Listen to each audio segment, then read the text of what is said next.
ক্ষমতায় এসে বিশ্বব্যাপী যুদ্ধ বন্ধ করার আশ্বাস দেয়া মার্কিন প্রেসিডেন্ট ডোনাল্ড ট্রাম্প হোয়াইট হাউসে ফিরেই নিজের প্রতিশ্রুতি বাস্তবায়নে যেন উঠে পড়ে লেগেছেন। ক্ষমতায় আসার আগে লেবানন ফিলিস্তিনে ইসরায়েলে আগ্রাসন বন্ধের পর এবার তার লক্ষ্য রাশিয়া ইউক্রেন সংঘাত বন্ধ করা। এ লক্ষ্যে রুশ প্রেসিডেন্ট ভ্লাদিমির পুতিনের উদ্দেশ্যে একের পর এক হুঁশিয়ারি দিয়ে যাচ্ছেন তিনি।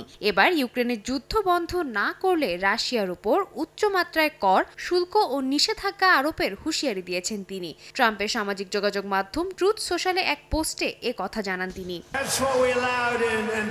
এদিকে অভিবাসন নীতি নিয়ে কঠোর পদক্ষেপের প্রতিশ্রুতিও বাস্তবায়নে নেমেছেন ট্রাম্প। এর আগে বিজয় সমাবেশে দেয়া এক বক্তব্যে ট্রাম্প জানান, ক্ষমতায় এসেই অবৈধ অভিবাসীদের বিরুদ্ধে কঠোর পদক্ষেপ নেবেন তিনি, নিশ্চিত করবেন সীমান্তে নিরাপত্তা। এরই ধারাবাহিকতায় ব্রিটিশ গণমাধ্যম বিবিসি জানায়, প্রায় 1000 সেনাকে যুক্তরাষ্ট্রের দক্ষিণাঞ্চলের সীমান্তে মোতায়েনের পদক্ষেপ নিয়েছেন ট্রাম্প প্রশাসন। একই সঙ্গে বাস্তবায়ন করছেন দ্রুত অপসারণ নীতি, যেটি অনুযায়ী কোনো অভিবাসী যদি প্রমাণ করতে না পারে যে তারা 2 বা তার বেশি বছর ধরে যুক্তরাষ্ট্রে বাস করছে, তবে তাদের নিজ দেশে ফেরত পাঠানো হবে।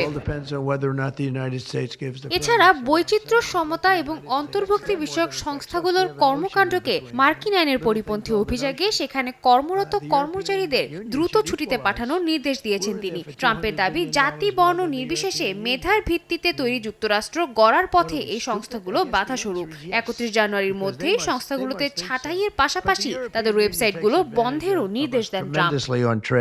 সাদিয়া তাসনিম, সময় সংবাদ।